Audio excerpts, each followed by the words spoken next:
Hi, welcome to HM guidance. ഇന്ന് നമ്മൾ criminal procedure കോഡിലെ 9ാമത്തെ ഭാഗമാണ് ചെയ്യുന്നത്. ഇതിൽ ഡിസ്കസ് ചെയ്യുന്നത് അപ്പീൽ എന്ന് പറയുന്ന ടോപ്പിക്കാണ്. ഇതിൻ്റെ അകത്ത് ആക്ച്വലി 372 മുതൽ 394 വരെയുള്ള സെക്ഷൻസ് വരുന്നുണ്ട്. ഈ ഒരു ഫസ്റ്റ് വീഡിയോയിൽ ഞങ്ങൾ ഉൾപ്പെടുത്തിയിരിക്കുന്നത് 372 മുതൽ 383 വരെയുള്ള സെക്ഷൻസ് ആണ്. ബാക്കിയുള്ള സെക്ഷൻസ് നെക്സ്റ്റ് വീഡിയോയിൽ ഡിസ്കസ് ചെയ്യുന്നതാണ്. So let's begin. ചാപ്റ്റർ 29 അപ്പീലുകളെ കുറിച്ച് പറയുന്നത്. Section 372 no appeal to lie unless otherwise provided.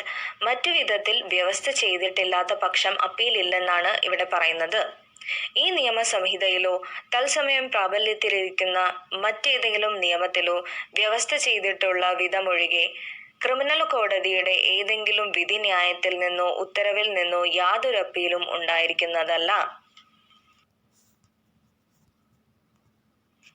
Section 373 Appeal from orders requiring security or refusal to accept or rejecting surety for keeping peace or good behavior.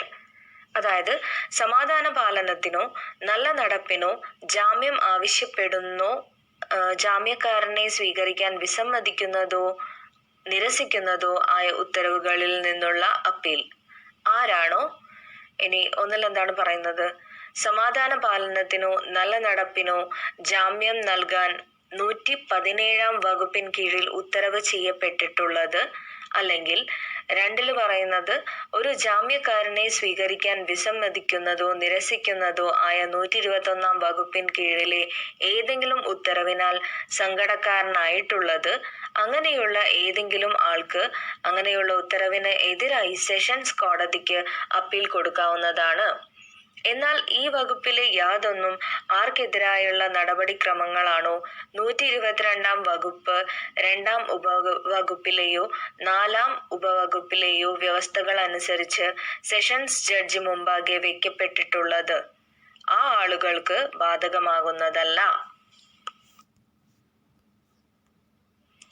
Section 374 appeals from convictions. കുറ്റസ്ഥാപനങ്ങളിൽ നിന്നുള്ള അപ്പീലുകൾ, അതായത് കൺവിക്ഷൻസിൽ നിന്നുള്ള അപ്പീലുകൾ.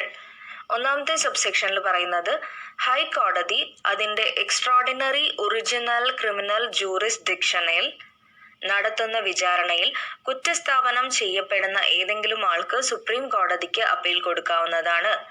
2ാമത്തെ സബ്സെക്ഷനിൽ പറയുന്നത് sessions ജഡ്ജിയോ additional sessions ജഡ്ജിയോ നടത്തിയ വിചാരണയിലോ അല്ലെങ്കിൽ മറ്റേതെങ്കിലും കോടതി നടത്തിയതും തനിക്കെതിരെയോ അതേ വിചാരണയിൽ കുറ്റസ്ഥാപനം ചെയ്യപ്പെട്ട മറ്റേതെങ്കിലും ആൾക്കെതിരെയോ 7 വർഷത്തിൽ കവിഞ്ഞ തടവിന് ശിക്ഷാവിധി പാസാക്കിയിട്ടുള്ളതുമായ വിചാരണയിലോ കുറ്റസ്ഥാപനം ചെയ്യപ്പെടുന്ന ഏതെങ്കിലും ആൾക്ക് ഹൈക്കോടതിക്ക് അപ്പീൽ കൊടുക്കാവുന്നതാണ്.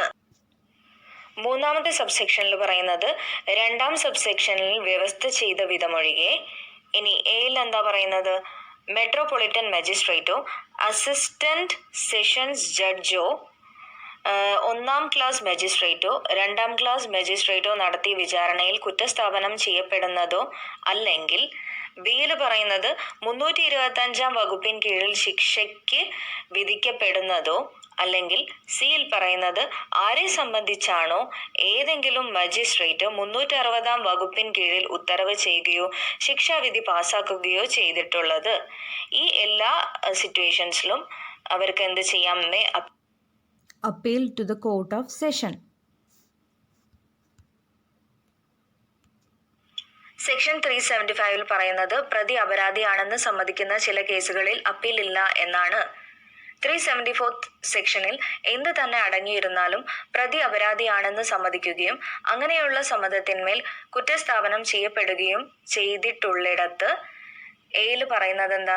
കുറ്റസ്ഥാപനം ഹൈക്കോടതിയിലാണെങ്കിലോ അല്ലെങ്കിൽ ബിയിൽ പറയുന്നത് കുറ്റസ്ഥാപനം സെഷൻസ് കോടതിയിലോ മെട്രോപൊളിറ്റൻ മജിസ്ട്രേറ്റിനാലോ first class or second class മജിസ്ട്രേറ്റിനാലോ ആണെങ്കിൽ ശിക്ഷാവിധിയുടെ വ്യാപ്തിയെയോ നിയമസാധുതയെയോ കുറിച്ചല്ലാതെയോ അപ്പീൽ ഉണ്ടായിരിക്കുന്നതില്ല.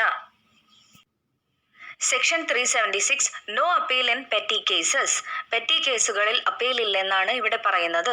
374 വകുപ്പിൽ എന്തു തന്നെ അടങ്ങിയിരുന്നാലും താഴെ പറയുന്ന കേസുകളിൽ ഏതെങ്കിലും എണ്ണത്തിൽ എന്താണ് കുറ്റസ്ഥാപനം ചെയ്തിട്ടുള്ള ആൾക്ക് അപ്പീൽ കൊടുക്കാവുന്നതല്ല. അതായത് എയിൽ എന്താ പറയുന്നത്, ഹൈക്കോടതി 6 മാസത്തിൽ കവിയാത്ത കാലത്തേക്കുള്ള തടവ് ശിക്ഷയോ 1000 രൂപയിൽ കവിയാത്ത പിഴ ശിക്ഷയോ അങ്ങനെയുള്ള തടവ് ശിക്ഷയും പിഴ ശിക്ഷയും കൂടിയോ മാത്രം വിധിക്കുന്നിടത്ത്. ബിയിൽ പറയുന്നത് സെഷൻസ് കോടതിയോ അല്ലെങ്കിൽ മെട്രോപൊളിറ്റൻ മജിസ്ട്രേറ്റോ 3 മാസത്തിൽ കവിയാത്ത കാലത്തേക്കുള്ള തടവ് ശിക്ഷയോ 200 രൂപയിൽ കവിയാത്ത പിഴ ശിക്ഷയോ രണ്ടും കൂടിയോ മാത്രം വിധിക്കുന്നിടത്ത്. ഇനി സിയിൽ പറയുന്നത് 1-ാം ക്ലാസ് മജിസ്ട്രേറ്റ് 100 രൂപയിൽ കവിയാത്ത പിഴ ശിക്ഷ മാത്രം വിധിക്കുന്നിടത്ത്. ഡിയിൽ പറയുന്നത് സമ്മറിയായി വിചാരണ ചെയ്യാവുന്ന ഒരു കേസിൽ 260-ാം വകുപ്പിൻ കീഴിൽ പ്രവർത്തിക്കാൻ അധികാരപ്പെടുത്തിയിട്ടുള്ള ഒരു മജിസ്ട്രേറ്റ് 200 രൂപയിൽ കവിയാത്ത പിഴശിക്ഷ മാത്രം വിധിക്കുന്നിടത്ത്. എന്നാൽ അങ്ങനെയുള്ള ഏതെങ്കിലും ശിക്ഷാവിധിക്കെതിരായി അതിനോട് മറ്റേതെങ്കിലും ശിക്ഷ കൂട്ടിച്ചേർക്കുകയാണെങ്കിൽ അപ്പീൽ കൊണ്ടുവരാവുന്നതും. പക്ഷേ ഇനി ഒന്നിൽ എന്താ പറയുന്നത്, കുറ്റസ്ഥാപനം ചെയ്യപ്പെട്ടിട്ടുള്ള ആളോട് സമാധാന പാലനത്തിന് ജാമ്യം നൽകുവാൻ ഉത്തരവ് ചെയ്തിട്ടുണ്ടെന്നോ, അല്ലെങ്കിൽ 2 പറയുന്നത് ശിക്ഷാവിധിയിൽ പിഴ ഒടുക്കാൻ വീഴ്ച വരുത്തിയാൽ തടവിനുള്ള നിർദ്ദേശം ഉൾപ്പെട്ടിട്ടുണ്ടെന്നോ, അല്ലെങ്കിൽ 3 പറയുന്നത് ചുമത്തപ്പെട്ട പിഴയുടെ മൊത്തം തുക കേസ് സംബന്ധിച്ച് ഇതിനു മുമ്പ് വിനിർദ്ദേശിച്ച തുകയിൽ കവിയുന്നില്ലെങ്കിൽ കേസിൽ ഒന്നിലധികം പിഴയ്ക്കുള്ള ശിക്ഷ വിധിച്ചിട്ടുണ്ടെന്നോ ഉള്ള കാരണത്താൽ മാത്രം അങ്ങനെയുള്ള ശിക്ഷാവിധിയിൽ നിന്ന് അപ്പീൽ കൊടുക്കാവുന്നതല്ലാത്തതുമാകുന്നു. സെക്ഷൻ 377 ശിക്ഷാവിധിക്കെതിരായി സ്റ്റേറ്റ് ഗവൺമെന്റിന്റെ അപ്പീൽ. 1-ാമത്തെ സബ്സെക്ഷനിൽ പറയുന്നത് 2-ാം ഉപവകുപ്പിൽ മറ്റു വിധത്തിൽ വ്യവസ്ഥ ചെയ്തിട്ടുള്ള വിധമൊഴികെ ഹൈക്കോടതി അല്ലാത്ത മറ്റേതെങ്കിലും കോടതി നടത്തുന്ന വിചാരണയിലുള്ള ഏതെങ്കിലും കുറ്റസ്ഥാപനത്തിന്റെ കേസുകളിൽ സ്റ്റേറ്റ് ഗവൺമെന്റിന് ശിക്ഷാവിധിക്കെതിരായി അത് അപര്യാപ്തമാണെന്ന കാരണത്തിന്മേൽ ക്ലോസ് എയിൽ പറയുന്നത് ശിക്ഷാവിധി പാസാക്കിയത് മജിസ്ട്രേറ്റ് ആണെങ്കിൽ സെഷൻസ് കോടതിക്കും, ബിയിൽ പറയുന്നത് ശിക്ഷാവിധി പാസാക്കിയത് മറ്റേതെങ്കിലും കോടതിയാണെങ്കിൽ ഹൈക്കോടതിക്കും അപ്പീൽ ബോധിപ്പിക്കാൻ പബ്ലിക് പ്രോസിക്യൂട്ടറെ നിർദ്ദേശിക്കാവുന്നതാണ്. 2-ാമത്തെ സബ്സെക്ഷനിൽ പറയുന്നത് അങ്ങനെയുള്ള കുറ്റസ്ഥാപനം കുറ്റം Delhi special police establishment act of 1946 കീഴിൽ ഏർപ്പെടുത്തിയ ഡൽഹി സ്പെഷ്യൽ പോലീസ് എസ്റ്റാബ്ലിഷ്മെന്റോ അല്ലെങ്കിൽ ഒരു കുറ്റം സംബന്ധിച്ച അന്വേഷണം നടത്താൻ ഈ നിയമസംഹിതയല്ലാത്ത ഏതെങ്കിലും കേന്ദ്ര ആക്ടിന് കീഴിൽ, അതായത് സെൻട്രൽ ആക്ടിന് കീഴിൽ അധികാരപ്പെടുത്തപ്പെട്ട മറ്റേതെങ്കിലും ഏജൻസിയോ അന്വേഷണം നടത്തിയിട്ടുള്ളതായ ഒരു കേസിലാണെങ്കിൽ കേന്ദ്ര ഗവൺമെന്റിനും പിന്നീട് ശിക്ഷാവിധിക്കെതിരായി അത് അപര്യാപ്തമാണെന്ന കാരണത്തിന്മേൽ എയിൽ എന്താണ് പറയുന്നത്, ശിക്ഷാവിധി പാസാക്കിയത് മജിസ്ട്രേറ്റ് ആണെങ്കിൽ സെഷൻസ് കോടതിക്കും, ബിയിൽ പറയുന്നത് ശിക്ഷാവിധി പാസാക്കിയത് മറ്റേതെങ്കിലും കോടതിയാണെങ്കിൽ ഹൈക്കോടതിക്കും അപ്പീൽ ബോധിപ്പിക്കാൻ പബ്ലിക് പ്രോസിക്യൂട്ടറെ നിർദ്ദേശിക്കാവുന്നതാണ്. സബ്സെക്ഷൻ 3 പറയുന്നത് ശിക്ഷാവിധിക്കെതിരായി അത് അപര്യാപ്തമാണെന്ന കാരണത്തിന്മേൽ അപ്പീൽ ബോധിപ്പിച്ചിട്ടുള്ളപ്പോൾ അതത് കേസിലെ പോലെ സെഷൻസ് കോടതിയിലോ ഹൈക്കോടതിയിലോ വർദ്ധിപ്പിച്ച ശിക്ഷ വിധിക്കുന്നതിനെതിരായി കാരണം കാണിക്കാൻ പ്രതിക്ക് ന്യായമായ അവസരം നൽകിയതിനു ശേഷമല്ലാതെ അങ്ങനെ വർദ്ധിപ്പിച്ച ശിക്ഷ വിധിക്കാൻ പാടില്ലാത്തതും കാരണം കാണിക്കുമ്പോൾ പ്രതിക്ക് തന്നെ കുറ്റവിമുക്തനാക്കണമെന്നോ കുറച്ച് ശിക്ഷ വിധിക്കണമെന്നോ വാദിക്കാവുന്നതുമാണ്. Section 378 appeal in case of acquittal, കുറ്റവിമുക്തമാക്കുന്ന കേസിലെ അപ്പീൽ. 1-ാമത്തെ സബ്സെക്ഷനിൽ പറയുന്നത് 2-ാം സബ്സെക്ഷനിൽ മറ്റു വിധത്തിൽ വ്യവസ്ഥ ചെയ്തിട്ടുള്ള വിധത്തിലല്ലാതെയും 3-ഉം 5-ഉം ഉപവകുപ്പുകളിലെ വ്യവസ്ഥകൾക്ക് വിധേയമായും. ഏല് പറയുന്നത് ഏതൊരു കേസിലും കോഗ്നിസബിളും ജാമ്യം അനുവദിക്കാത്തതുമായ ഒരു കുറ്റത്തെ സംബന്ധിച്ച് ഒരു മജിസ്ട്രേറ്റ് പാസാക്കിയ കുറ്റവിമുക്തമാക്കൽ ഉത്തരവിനെതിരെ സെഷൻസ് കോടതിയിൽ അപ്പീൽ നൽകുന്നതിന് പബ്ലിക് പ്രോസിക്യൂട്ടറോട് ജില്ലാ മജിസ്ട്രേറ്റിന് നിർദ്ദേശിക്കാവുന്നതാണ്. ബിയിൽ പറയുന്നത് ഏതൊരു കേസിലും ഹൈക്കോടതിയിലല്ലാതെയുള്ള ഏതെങ്കിലും കോടതിയുടെ ആദ്യത്തേതോ അപ്പീലിന്മേലുള്ളതോ ആയ എ ക്ലോസിന് കീഴിലുള്ള ഉത്തരവല്ലാത്ത കുറ്റവിമുക്തമാക്കൽ ഉത്തരവിനോ റിവിഷനിൽ സെഷൻസ് കോടതി പാസാക്കിയ കുറ്റവിമുക്തമാക്കൽ ഉത്തരവിനോ എതിരെ ഹൈക്കോടതിയിൽ ഒരു അപ്പീൽ നൽകുന്നതിന് പബ്ലിക് പ്രോസിക്യൂട്ടറോട് സ്റ്റേറ്റ് ഗവൺമെന്റിന് നിർദ്ദേശിക്കാവുന്നതാണ്.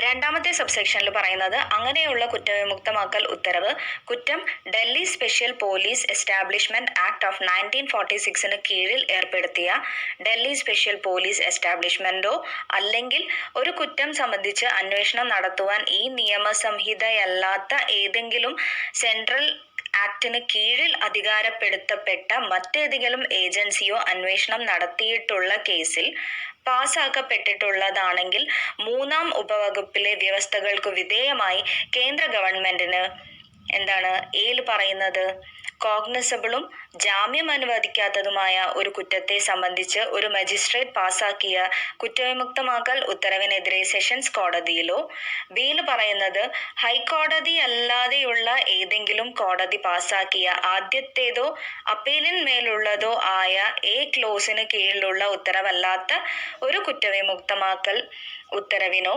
റിവിഷനിൽ സെഷൻസ് കോടതി പാസാക്കിയ ഒരു കുറ്റവിമുക്തമാക്കൽ ഉത്തരവിനോ എതിരെ ഹൈക്കോടതിയിലോ അപ്പീൽ സമർപ്പിക്കാൻ പബ്ലിക് പ്രോസിക്യൂട്ടറോട് നിർദ്ദേശിക്കാവുന്നതാണ്.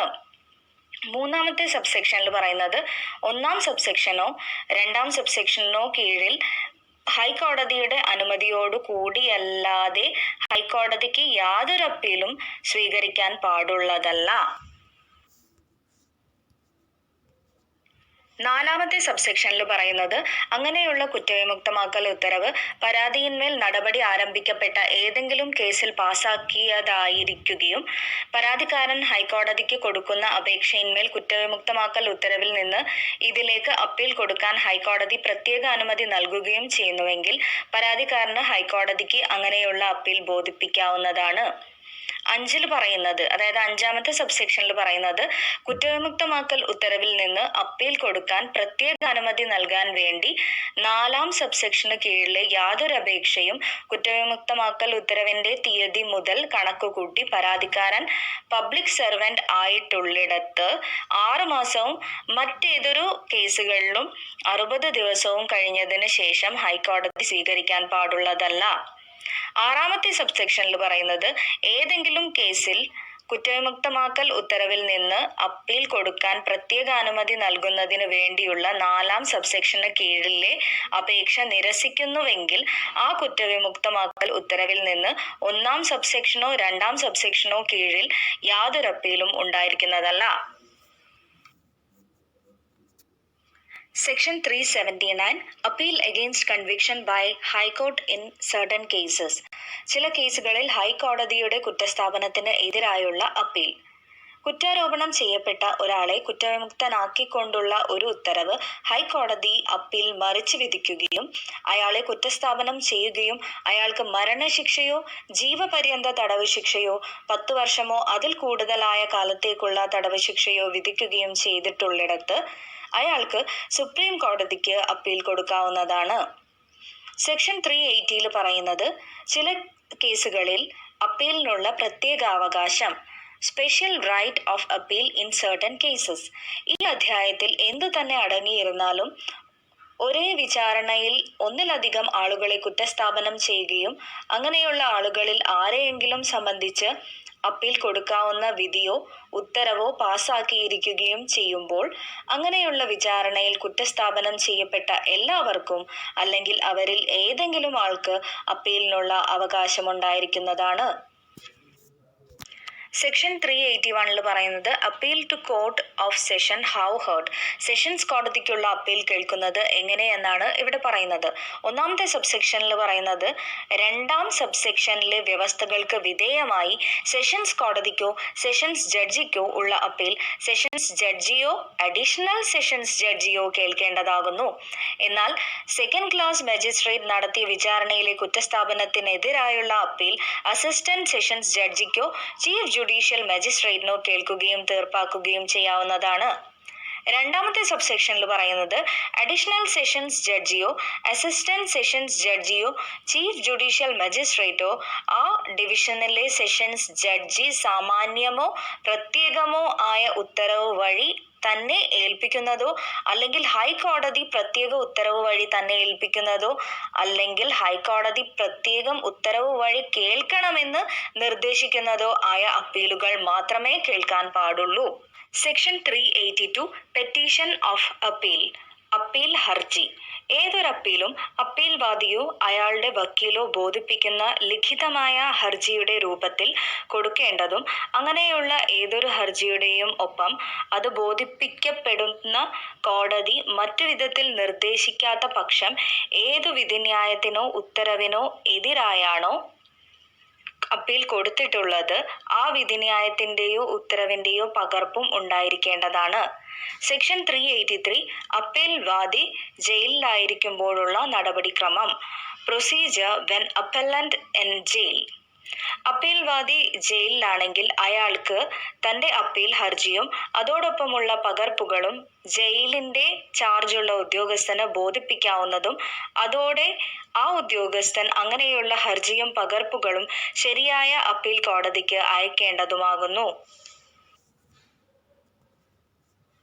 അപ്പീലിനെ കുറിച്ചുള്ള ഈ ഫസ്റ്റ് വീഡിയോ നിങ്ങൾക്ക് മനസ്സിലായെന്ന് വിചാരിക്കുന്നു. ബാക്കിയുള്ള പോർഷൻസ് ഞങ്ങൾ നെക്സ്റ്റ് വീഡിയോയിൽ ചെയ്യുന്നതാണ്.